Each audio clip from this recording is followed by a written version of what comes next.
नमस्कार, next IAS Hindi के चौड़ी अंक में आपका स्वागत है। आइए आज की पहली न्यूज के ऊपर बात करते हैं। इस न्यूज को द हिंदू ने कवर किया था अपने पेज नंबर 1 पर और ये आईआर सेक्शन की न्यूज है जो जीएस पेपर 2 के अंतर्गत शामिल होगी। न्यूज ये है कि भारत और चीन पेट्रोलिंग अरेंजमेंट यानी गश्ती व्यवस्था और एलएसी यानी लाइन ऑफ एक्चुअल कंट्रोल पर सैन्य गतिरोध के समाधान के लिए एक समझौता कर लिया है। केंद्र सरकार ने सोमवार को घोषणा की कि बातचीत की एक सफलता में जिसके विषय में अधिकारियों ने द हिंदू को बताया, इसमें डेमचोक और देपसांग के शेष बचे हुए संघर्ष के बिंदु शामिल हैं। कहने का मतलब ये है कि डेमचोक और देपसांग में अभी सेनाएं मौजूद रहेंगी, बाकी जगहों में पेट्रोलिंग होगी। 2020 के पहले वाली स्थिति आ चुकी है। ये चर्चाएं धीरे धीरे डिसएंगेजमेंट की ओर जा रही हैं और अंततः 2020 के सीमा संघर्ष के बाद बढ़े तनावों को समाधान कर सकती हैं। न्याय संगत वैश्विक विकास और सुरक्षा के लिए बहुपक्षवाद को मजबूत करना थीम वाला ब्रिक्स शिखर सम्मेलन नेताओं को वैश्विक मुद्दों पर चर्चा करने और चल रही ब्रिक्स पहलों की प्रगति का आकलन करने के लिए एक मंच प्रदान करेगा। ब्रिक्स सम्मेलन होने जा रहा है, आप जानते हैं। आज प्रधानमंत्री मोदी ब्रिक्स सम्मेलन के लिए रूस के कजान शहर में जाएंगे। वहां पे ये मुद्दा फिर से उठेगा, चर्चा फिर से होगी। कुल मिला के बात यह है कि भारत अब 1962 वाला देश नहीं रहा। जो इसकी कथनी है वही इसकी करनी है।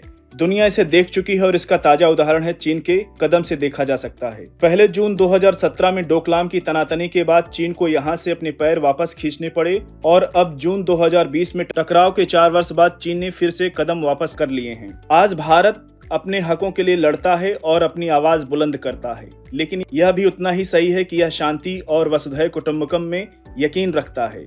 आइए देखते हैं इस पूरे सफर की टाइमलाइन को।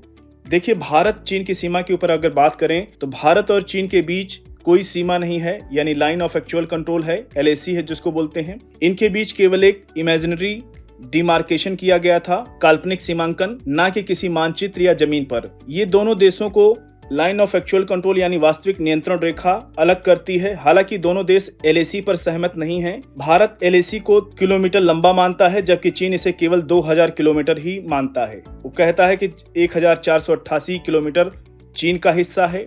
एक बार इसकी लोकेशन आपको मैप पर दिखाने का प्रयास करेंगे। देखिए, इन स्थानों पर हुई थी तनातनी।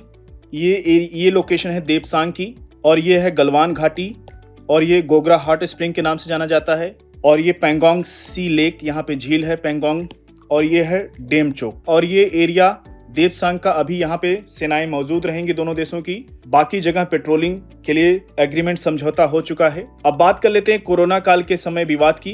कोरोना काल के दौरान 15 और 16 जून 2020 की रात में गलवान घाटी में भारत और चीन की सेना, जिसको पीएलए बोलते हैं, पीपल्स लिबरेशन आर्मी के बीच भिड़ंत हो गई थी। इसमें कर्नल समेत 20 भारतीय सैनिक शहीद हो गए थे और 1962 की लड़ाई के बाद दोनों देशों के बीच यह सबसे बड़ी लड़ाई मानी गई। तो इस न्यूज पर और अभी नजर बनाए रखेंगे। आने वाले टाइम में अपडेशन और देखने को मिलेगा क्योंकि ब्रिक्स समिट होने जा रही है। अगली न्यूज की ओर बढ़ेंगे।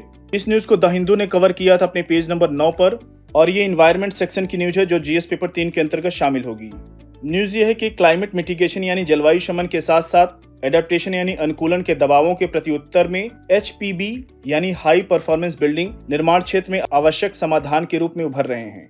वे शहरी एवं जलवायु दोनों चुनौतियों का समाधान करते हैं एचपीबी, क्योंकि पर्यावरण इन मुद्दों में योगदान देता है और परिवर्तन के अवसर प्रस्तुत करता है।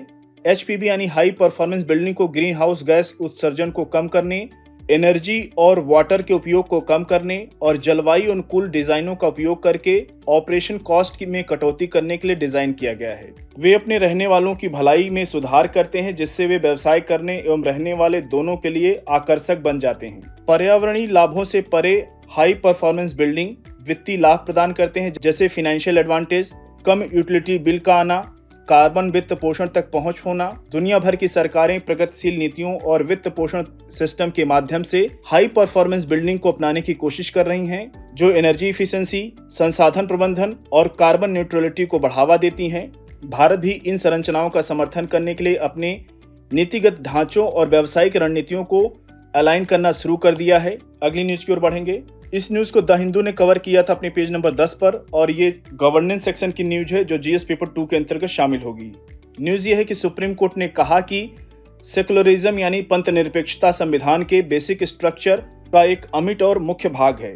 कोर्ट ने पूर्व राज्यसभा सदस्य सुब्रमण्यम स्वामी और अन्य द्वारा संविधान की प्रस्तावना में समाजवादी और पंथ निरपेक्षता शब्दों को शामिल किए जाने की चुनौती देने वाली याचिकाओं पर सुनवाई करते हुए एक ओरल कमेंट यानी मौखिक टिप्पणी की। कोर्ट ने कई फैसलों में माना कि पंथ निरपेक्षता हमेशा से संविधान के मूल ढांचे का भाग रही है। यदि कोई संविधान में इस्तेमाल किए गए समानता एवं बंधुत्व शब्द को सही से देखे तो यह स्पष्ट संकेत मिलता है कि पंथ निरपेक्षता को संविधान की मुख्य विशेषताओं के रूप में माना गया है। इंदिरा गांधी सरकार ने दिसंबर 1976 में प्रस्तावना में संशोधन करके समाजवादी और पंथ निरपेक्षता शब्द जोड़े थे।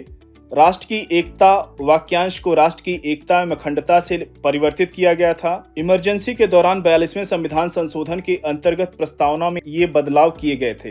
अगली न्यूज की ओर बढ़ेंगे। इस न्यूज को इंडियन एक्सप्रेस ने कवर किया था अपने पेज नंबर 13 पर और ये इकोनॉमी सेक्शन की न्यूज है जो जीएस पेपर 3 के अंतर्गत शामिल होगी। न्यूज ये है कि जम्मू कश्मीर में रविवार शाम यानी 20 अक्टूबर को 7 लोगों की मौत हो गई जब संदिग्ध आतंकवादियों ने इंफ्रास्ट्रक्चर कंपनी APCO इंफ्राटेक के श्रमिकों को निशाना बनाया जो श्रीनगर सोनमर्ग नेशनल हाईवे पर जेड मोड़ सुरंग यानी टनल का निर्माण कर रही है। जेड मोड़ टनल 6.4 किलोमीटर लंबी सुरंग है जो सोनमर्ग हेल्थ रिसोर्ट के माध्यम से कश्मीर के गांदरबल जिले के कंगन टाउन से जोड़ती है। सुरंग का निर्माण सोनमर्ग से आगे गगनगीर गांव के पास किया गया है। यह सुरंग श्रीनगर लेह नेशनल हाईवे पर एक प्रसिद्ध पर्यटन स्थल सोनमर्ग को सभी मौसम यानी ऑल वेदर कनेक्टिविटी प्रदान करेगी। सुरंग ने अपना नाम उस स्थान पर जेट शेप की सड़क के खिंचाव के लिए प्राप्त किया है जहां सुरंग का निर्माण किया जा रहा है। याद रखिएगा इस लोकेशन को। अगली न्यूज की ओर बढ़ेंगे। इस न्यूज को इंडियन एक्सप्रेस ने कवर किया था अपने पेज नंबर 15 पर और ये इकोनॉमी सेक्शन की न्यूज है जो जीएस पेपर 3 के अंतर्गत शामिल होगी। न्यूज ये है कि आरबीआई ने एक लेख में कहा कि जियोपॉलिटिकल टेंशन यानी भू राजनीतिक तनावों के बावजूद देश के विकास के दृष्टिकोण को मजबूत डोमेस्टिक इंजन का सपोर्ट प्राप्त है। लेख में कहा गया है कि इसके EAI यानी इकोनॉमिक एक्टिविटी इंडेक्स के अनुसार जीडीपी की वृद्धि जुलाई और सितंबर 2024 तिमाही में 6.8% रहने का अनुमान है जो इस अवधि के लिए आरबीआई के 7% के अनुमान से कम है। जून 2024 को समाप्त तिमाही में कृषि, सरकारी खर्च और सेवाओं में धीमी वृद्धि के कारण एक्चुअल जीडीपी वृद्धि 5 तिमाहियों निचले स्तर पर 6.7% पर आ गई है। भारत में अभी फेस्टिवल सीजन शुरू हो गया है। त्योहारी डिमांड में तेजी आने और उपभोक्ता विश्वास में सुधार होने के कारण 2024-25 की दूसरी तिमाही में कुल डिमांड गति में स्लो डाउन यानी अस्थायी मंदी से उबरने के लिए तैयार है।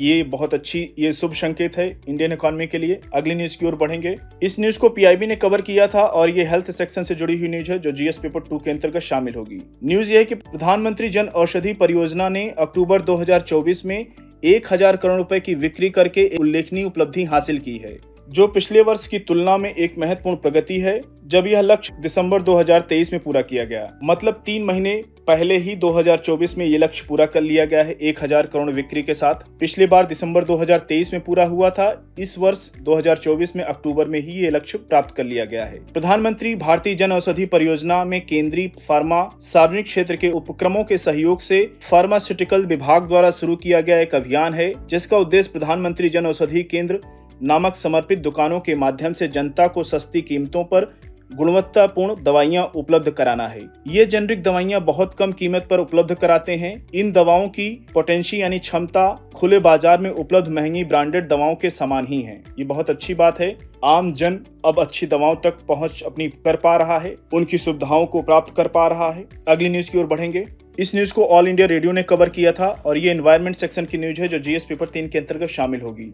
न्यूज ये है कि नेचर के लॉस यानी प्रकृति के नुकसान को रोकने और उससे उलटने के लिए ऐतिहासिक प्रतिबद्धताओं का आकलन करने के लिए आज कोलंबिया में 2 सप्ताह का संयुक्त राष्ट्र जैव विविधता सम्मेलन COP16 शुरू हो रहा है। लगभग 200 देशों के पर्यावरण लीडर के भाग लेने की उम्मीद है जहां 196 देशों ने जैव विविधता की रक्षा के लिए एक महत्वाकांक्षी वैश्विक संधि कुनमिंग मॉन्ट्रियल वैश्विक जैव विविधता रूपरेखा पर हस्ताक्षर किए हैं। COP16 में सरकारों को कुनमिंग मॉन्ट्रियल वैश्विक जैव विविधता रूपरेखा के क्रियान्वयन की स्थिति की समीक्षा करने का काम सौंपा जाएगा। सम्मेलन के पक्षकारों से अपेक्षा की जाती है कि वे अपने national biodiversity strategy and action plan यानी राष्ट्रीय जैव विविधता रणनीति और कार्य योजनाओं को रूपरेखा के साथ अलाइनमेंट करेंगे।